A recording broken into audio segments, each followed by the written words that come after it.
Okay, so today I want to show you how to use the offset function in a very unique way.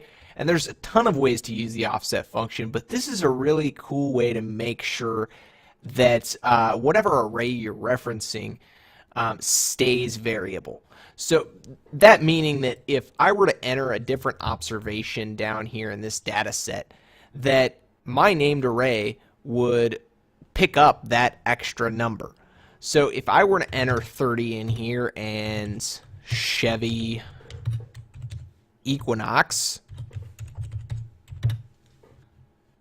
and I go into name manager, my named array should pick that up, right? It goes down to the very end. How does it accomplish that? Through the offset function. So today I'm going to walk you through how that works and how to use it in your Excel spreadsheets. So I'm going to go ahead and delete this, and we're going to start from scratch.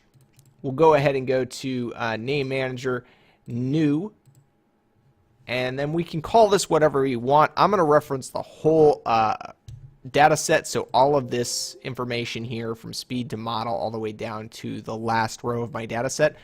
So I'm going to just call it car speeds. It's called car speeds. And I'm going to use the offset function, of course. So we use the offset function. The first argument of the offset function is the first cell that you are referencing. In this scenario, that is speed, because that's the starting upper leftmost cell of the data set we are referencing. Then you press comma, and of course your second argument is the number of rows you wish to offset from this initial cell. We won't be using that in this. We'll just put zeros in here, but normally in the offset function, if you were using it for a different purpose, you could offset speed by one row, which would take you down here, and then one column, which would take you over here, and that would put your self-reference right here on Chevy. But for these purposes, we're just going to put 0 because we do want to start with that speed, that A1 cell, and we want to reference the entire data set. So we'll put 0, 0. The next part is you're going to put a formula within a formula. So you're going to say count A. So what count A does is it counts all the non-blank cells within a column or whatever range you're referencing. And this argument is actually for the number of rows that you want your variable array to reference. So that's why we want to use a count function, because we want to count how many observations are in this particular data set.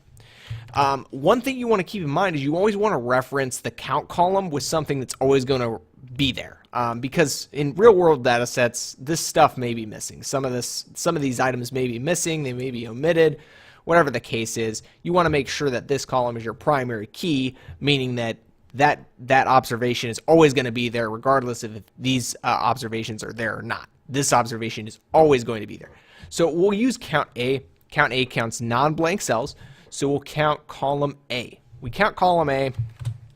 That should give us 17 observations, and if we add one down here, it'll be 18 observations and so forth, but it'll remain variable. We press a comma and we go, how many columns do I want? Typically I hard code this because in most real world data sets you aren't going to need more columns than are originally in your data set.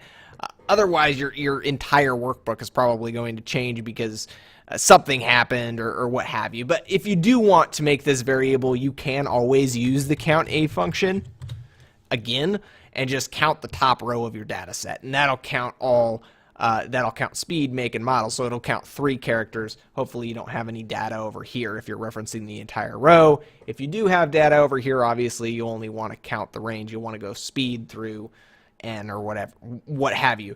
But you obviously won't want to count anything over here. But we won't worry about that for now. The fourth argument will just be hard-coded because that's typically what you're going to do. So I'm just going to put 3. Okay, then we click OK. Boom.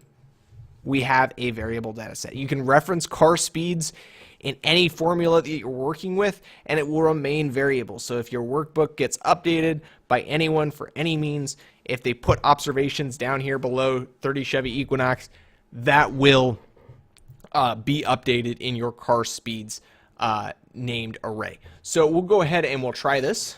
We'll put 25. And we can even leave these rows blank. We don't need to put anything, but if there was something here, it would capture that. And boom, it goes all the way down to the end. So this keeps it variable. It keeps all that data inside your array that you're naming. And that's pretty much it. So this is just one example of the offset function. There is, of course, 100 examples of the offset function that we'll be going through, but this is a great way to make your workbooks really dynamic.